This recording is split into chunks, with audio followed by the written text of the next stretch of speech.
G'day, Ancient Mahar here, recording these videos all at once, one after the other. Same top, you know what I mean? Same day, same bat channel, same bat station. Anyway, am I giving my age away? People already know I'm ancient. No, I'm not. It depends how old you are, right? Anyway, there's a comment that I want to reply to here on a video I did called Borderline Siren Song Is Too Good to Be True, BPD Relationships and Dating. So if you haven't seen that, you might want to check it out. The commenter says, you should do a video on why people with BPD are the best at creating, quote, love, unquote. Say what? Okay. I describe it as love times 10. Intoxicating. Seems like they should be bad at it, but no. Wow, what's being misinterpreted here? Because they are not giving you love, but feels intoxicatingly like love, and you think they'd be bad at it, but no, they're horrible at it. They don't even get anywhere near it. So I don't know where this person's coming from, with all due respect. And then they said they are the best, but they always go away and are cruel about it. Sorry to hear that. I'm more fascinated by it at this point. It's been a while now, than heartbroken. Yes, the fascination with borderline personality disorder, instead of focusing on yourself or living your own life or doing that more, right? This is what happens for people who don't seek the healing and recovery journey. And I'm out here to help with you. Usually.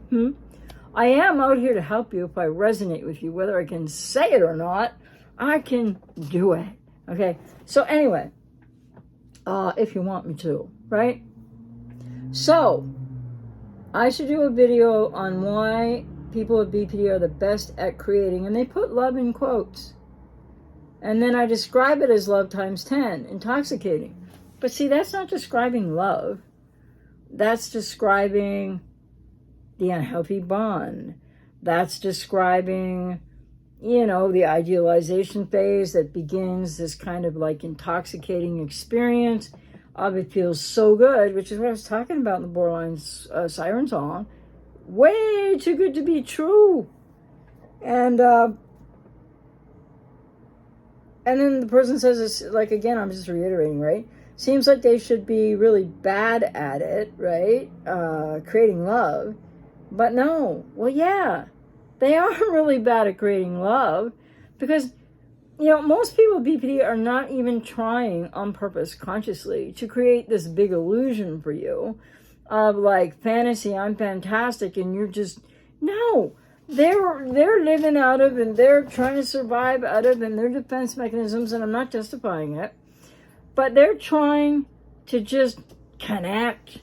And they don't even know how to do that if they're untreated. Seriously, they don't.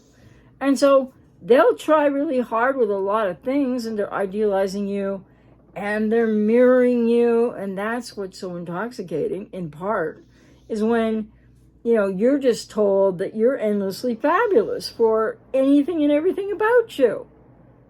And people with codependency have a tremendous emotional hunger to have heard positive things in childhood they didn't. And this is like a big hook. So I can't do that video, obviously, because, goes against everything I've been saying online for 27 and a half years now. Goes against everything I know about untreated people with BPD. And I don't say that to demean them or put them all down or say they're all the same. But they don't know what healthy love is. And so this person sounds like, again, no disrespect, it's not a dirty word, you just sound like you're very codependent. And that you could use a process of healing recovery. And that, it was like a 10, and it was times 10 intoxicating. Should be your first clue that you are on an unconscious level experiencing something about a parent and your woundedness through the person with BPD, which doesn't happen for codependents as much as people with BPD are seeking identity through whoever they're with. So there's no way to do a video, from all that I know, and in the universe of the knowledge, whatever, that I have, nope, because it just isn't true. And I have so many videos on this channel talking about how they can't love, how they don't attach, what that's about. And you know, somebody commented on a video of mine, which isn't really helpful to tell you because I don't remember what video, the other day, and it was somebody with BPD, and they, and you know, I was really touched by their comment. It wasn't to me personally or anything, but they were talking about, I think it might have been on the video about BPD, favorite person, they borderlines don't attach or love, something like it. Could be that video. But this person with BPD was really sharing something that touched me, because they were explaining, yes, I can love. A lot of people with BPD say that, not realizing they can't. But in this case, yes, I can love, and then explaining about how they love their cat. And take this seriously, ladies and gentlemen, because this was somebody sharing vulnerability who has BPD, and they were really honest. And what's not to appreciate about that, okay? So they talked about how they love their cat and what matters, and was really indicative of an honest explanation of how this person with BPD loves their cat. And then they said at the end of their comment, but I don't know how to do that with people. See, it doesn't get more honest than that, because there are people out there with BPD that can be honest about that, that are aware of that. And often, you know, they can love their pets, they can love a cat, they can love a dog. And in fact, often that really helps them, but they can still be in really painful places in their lives if they're not seeking treatment. And I don't know if the commenter was or not. But I say that because there's somebody with BPD that came along, courageously shared that they can love, and they can love their cat, and that's wonderful, but then had the honesty at the end of the comment to say, but I can't love, they might have said humans or people, I'm not sure, but I can't do that with people. And that's what I'm trying to say. And then this commenter wants me to do a video on why people with BPD are the best at creating, quote, love, unquote, which they called it that because it was times 10 intoxicating. Well, a lot of that experience for this commenter and people that might resonate has a lot to do with people with codependency, has a lot to do with the family of origin wounds that are in you, and why this person with BPD who was too good to be true, but you didn't pick that up and you weren't consciously aware, no judgment, right? Because, well, you can't know what you don't know, right? And unfortunately, these are very difficult and painful lessons for people as they come to know more. And then the gift sort of in the nightmare is when you get into a healing recovery process and you actually work to change yourself and get the family of origin out of you and individuate and go from being a codependent person, which I'm just saying this quickly, it's a process, right?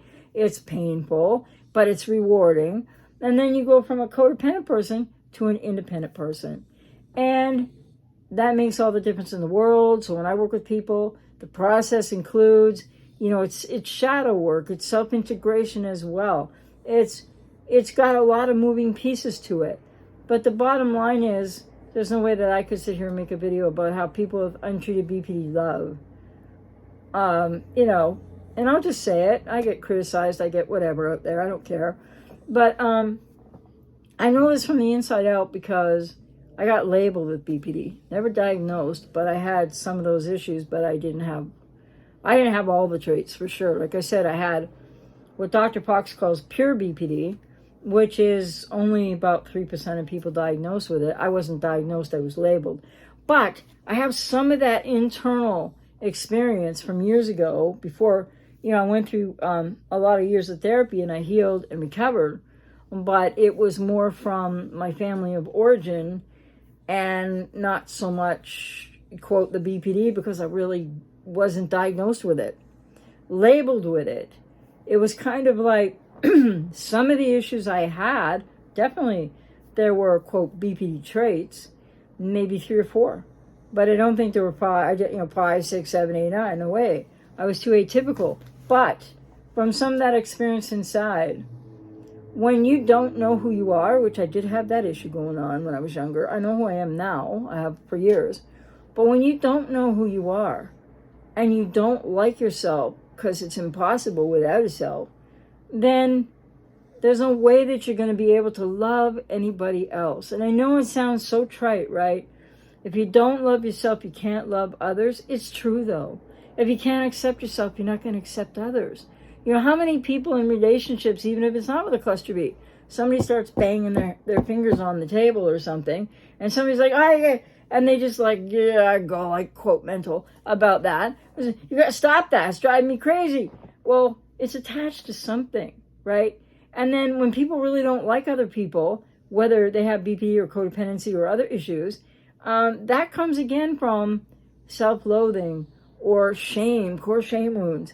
That if you don't like and accept and appreciate and know yourself, you're not going to be able to give that to anyone else in any really true, authentic, real, consistent, lasting way. So to a lesser degree and in a different way, people with codependency have these challenges as well. Fear of intimacy often, fear of abandonment. Get into these relationships with somebody who's emotionally unavailable. Cluster Bs are emotionally unavailable. And people with codependency are really seeking from woundedness, from emotional unavailability, either in total in childhood or on and off with a parent or both parents. And so that's why these things are sort of overlapping, but they're not the same. So anyway, all that just to say what I know I've said a lot on this channel. But what's so intoxicating when you first met that person with BPD, or if you're still in that, well, if someone's still in that stage, you won't be watching this video, but it's not love. It's you being mirrored to you in a way that validates you in a way that you never were validated in certain ways as a child, if at all. So I hope that helps. And to the commenter, with all due respect, you would probably benefit from, you said you're not really heartbroken right now, but you're fascinated by BPD. You might benefit from taking that to therapy and working through what's the fascination, how's that protecting you from more that you need to know about you. Take care.